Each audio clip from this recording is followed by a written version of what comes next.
Final ఒక ప్రశ్న, మీ గత మాజీ ఎమ్మెల్యే శ్రీకాంత్ రెడ్డి గారు చెప్పుకోవడానికి నేను రాయచోటి జిల్లా కేంద్రంగా చేయగలిగానని ఒకటి ఉంది.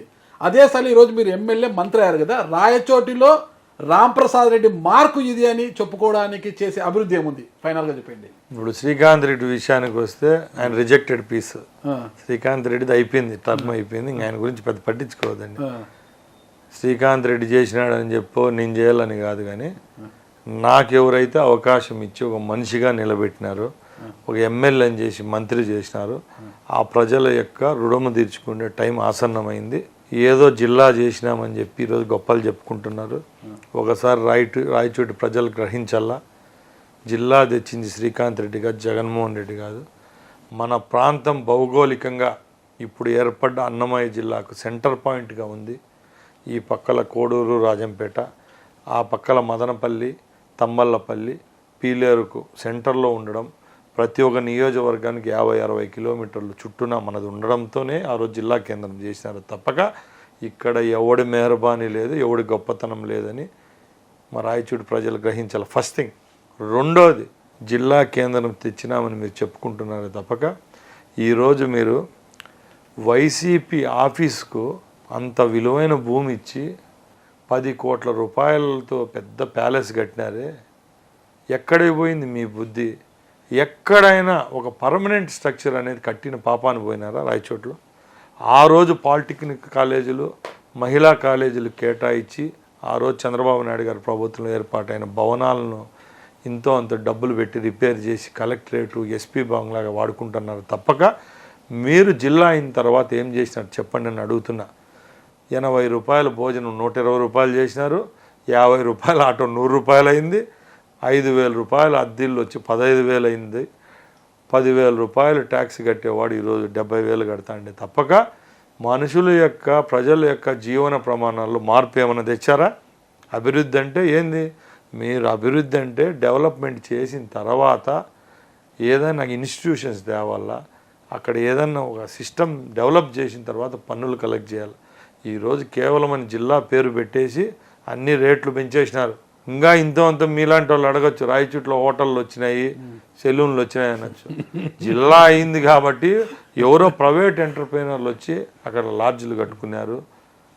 ఏమంటారు, మిగతా నేను ఏమేమి చెప్పినా అన్ని పెట్టినారో తప్పగా ప్రభుత్వ పరంగా ఏమన్నా వచ్చిందా అని. మీ మార్క్ ఏం చూపించబోతున్నారు అనేది అక్కడ అన్న అయిండేది 50 రోజులు, మార్కులు ఉండవు, టిక్కులు ఇంటులు కొట్టము.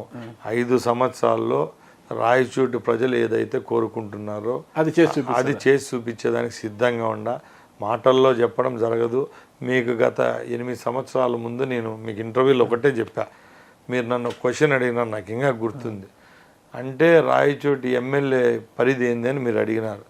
కేవలం ఎమ్మెల్యే పరిధో మంత్రి పదవి ఉంటే ఈ బిల్డింగులు కట్టడం, రోడ్లు వేయడమే కాదు, రాయచోట్లో ఉన్న ప్రజల యొక్క జీవితాల్లో పెన వేసుకోని పోలేని బంధం ఏమంటారు రాంప్రసాద్ రెడ్డి. ప్రతి ఒక్క కుటుంబంలో వాళ్ళ జీవితాలకు సంబంధించిన కొన్ని ఉంటాయి. ఒక పేదవాడు వస్తాడు, ఆన్లైన్ ఎక్కించుకోవాలంటే గత 5 సంవత్సరాలు పలికినోడు లేడు. బిడ్డకు ఏదన్నా బాగలేకపోతే సాయం చేసే దిక్కు లేదు. ఎవరికైనా ఇంట్లో ఏదైనా ఒక ఆడబిడ్డకు పెళ్లి చేసి మొగుడు వదిలేసిపోతే మాట్లాడేదానికి పోలీస్ స్టేషన్కి పోతే చెప్పే దిక్కు లేదు. ఇలాంటి చాలా ఉంటాయి నియోజకవర్గాల్లో. అవన్నీ ముందు కూడా ఏం పదవి లేనప్పుడు చేసి చూపించిన రాబోయే కాలంలో ఒక అన్నగా, ఒక తమ్మునిగా, ఒక బిడ్డగా రాయచోటి ప్రజలతో ఉంటా. తప్పకుండా రాయచోటి ప్రాంతాన్ని అభివృద్ధి పరంలోనే కాకుండా వాళ్ళ జీవితాల్లో ఒక మంచి వ్యక్తిగా గుండెల్లో చిరస్థాయిగా ఉండేదానికి ప్రయత్నిస్తారు. రాష్ట్రంలో లా అండ్ ఆర్డర్ తప్పింది, కేంద్రం చొరవ చేసుకోవాలని 24న ఢిల్లీలో జగన్మోహన్ రెడ్డి గారు ధర్నా చేయబోతున్నారు. షార్ట్గా ఆన్సర్ చేసేయండి అన్న. జగన్మోహన్ రెడ్డి గురించి మన ఇద్దరికి బాగా తెలుసు, నువ్వు కూడా మా ప్రాంతం వరవే, మా మాజీ గురువు ఆయన. ఏం చేయలేక ఇట్టాడు, ఎన్ని చేస్తాడు స్టంట్లు. ఆయన ఏమంటారు, ఆయన మేధస్ అనుకోండి, ఆయన ఫ్రికిల్ మైండ్ అనుకోండి. ప్రభుత్వం ఇంకా 5 సంవత్సరాలు ఉంది, ఇంత క్లియర్ మ్యాండేట్ ఇచ్చారు. అట్లీస్ట్ ప్రజలకు ఒక 2 ఏళ్ళు వదిలేయాల. లా అండ్ ఆర్డర్ క్రమ తప్పింది, కేంద్రం చొరవ తీసుకోమని ఆయన డిమాండ్ చేస్తూ ధర్నా చేయబోతున్నాడు 24వ తారీఖు. జగన్మోహన్ రెడ్డి పరదాల ముఖ్యమంత్రి, పరదాలు కట్టుకొని ఒక ప్యాలెస్లో ఉన్నాడు. మేము ఆ పరదాలు తీసేసినాం. ఇప్పుడు ఆయన కూడా ఫ్రీ వర్డ్ అయిపోయినాడు, ఢిల్లీకి పోతాడు. ముందే ఆడికి వస్తామన్నాడు జనాల్లో చెప్పండి. జగన్మోహన్ రెడ్డి అనేవాడు 5 సంవత్సరాలు ముఖ్యమంత్రిగా ఉంటే పార్టీకి సంబంధించిన ప్రోగ్రాలు ఒక 5 జరిపింటాడు. ఇప్పుడు చూడండి, వైసీపీ కార్యకర్తలకు శుభదినం, జగన్మోహన్ రెడ్డి ముఖమే చూడాలి 5 సంవత్సరాలు. ఈరోజు చిన్న కార్యకర్త పోయి కూడా జగన్ కలుపుతాడు. అంటే అవకాశం ఎందుకు ఇచ్చినారు? అవకాశం మీరు కల్పించారు, మేము కల్పించినాము. ఎవరికైనా మేడపై నేను చూస్తే అందరూ చిన్న చిన్నగా కనపడతారంట.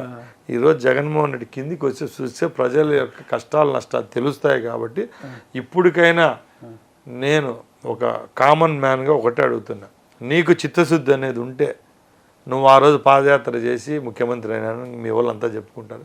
ఈరోజు కూడా నిజాయితీగా అసెంబ్లీలో ఉండి ప్రతిపక్ష పాత్ర వహించు. నీకు ప్రతిపక్ష హోదానే లేదు, అయినా కూడా ప్రతిపక్షం అంటే ఏంటి, దాంట్లో ఉండే లాభ నష్టాలు ఏంటి, కష్ట సుఖాలు ఏంటి అని నువ్వు అది వహించకుండా ఈరోజు అసెంబ్లీ పెడితే ఫస్ట్ 10 నిమిషాలు వచ్చేసి ప్లే కార్డ్స్ తెచ్చి గవర్నర్ తీర్మానాలు చించేసి ఆడ బారేసి నువ్వు ఢిల్లీ పోయేదానికి చిల్లర పనులు చేసిపోవడం చాలా తప్పు. నీకు ఈ యొక్క తీర్పు ఇచ్చింది ఎవరో కాదు, రాష్ట్ర ప్రజలే. ఇదే రాష్ట్ర ప్రజలు నీకు 5 ఏళ్ళు నీకు ఇచ్చారు. ఆ రోజు గొప్ప ప్రజలు, ఈరోజు తప్పుడు వాళ్ళు ఏం కాదు కదా. అలాంటప్పుడు నీతి నిజాయితీగా ప్రతిపక్ష బాధ్యత వహిస్తే రేపు వచ్చే 5 ఏళ్ళల్లో ఎలక్షన్లలో అట్లీస్ట్ 11 మందిని నిలబడతారు వెనకాబట్టి.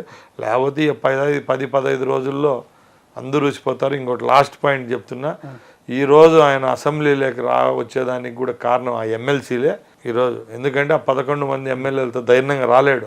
ఈరోజు నవ్వుతా వచ్చినాడు, నేను కూడా చూసిన. దానికి కారణం ఆ మెజారిటీ ఎమ్మెల్సీలు. ఆ ఎమ్మెల్సీల్లో కూడా 90% మాతో టచ్లో ఉన్నారు. నువ్వు వాళ్ళు ఎవరో నువ్వు గుర్తుపెట్టుకో ఫస్ట్. ఆ ఎమ్మెల్సీలు కూడా నిన్ను వదిలేస్తే దాంట్లో ఉన్నారు. ఢిల్లీ యాత్రే లాస్ట్ వాళ్ళకు. ఢిల్లీ యాత్ర తర్వాత నెక్స్ట్ నువ్వు అసెంబ్లీలోకి వచ్చే రోజు నీ ఫ్లీట్ నీ వెనకామంటూ ఉండదు, ఊసిపోయేదానికి సిద్ధంగా ఉండరు. ఫస్ట్ ఉండే ఎమ్మెల్సీలు కాపాడుకుంటే బాగుంటుంది తప్పక నువ్వు ఢిల్లీకి పో, లేకపోతే బొంబాయి పోయి ధర్నాలు చేయడం వల్ల ఒదిగేది ఏం లేదు. ఎందుకంటే అక్కడ మేమే ఉన్నాం, ఇక్కడ మేమే ఉన్నాం. నీకు ఊరికే డబ్బు దండగా ఫ్లైట్ టికెట్ లేదు. ఓకే, థ్యాంక్ యూ మంత్రి గారు. చూద్దాం ఇప్పుడు ఢిల్లీకి వెళ్ళిన జగన్మోహన్ రెడ్డి గారు అంటే మళ్ళా నెక్స్ట్ అసెంబ్లీ సమావేశంలో ఈ రోజు ఉన్న చిరునవ్వు ఆయన మోములో మళ్ళా ఉంటుందా లేదా అనేది కూడా వేచి చూద్దాం. థ్యాంక్ యూ మంత్రి గారు, నమస్తే. నమస్తే. సుమన్ టీవీలో మీ పర్సనల్ అండ్ బిజినెస్ ప్రమోషన్స్ కోసం కింది నెంబర్కి కాంటాక్ట్ చేయండి.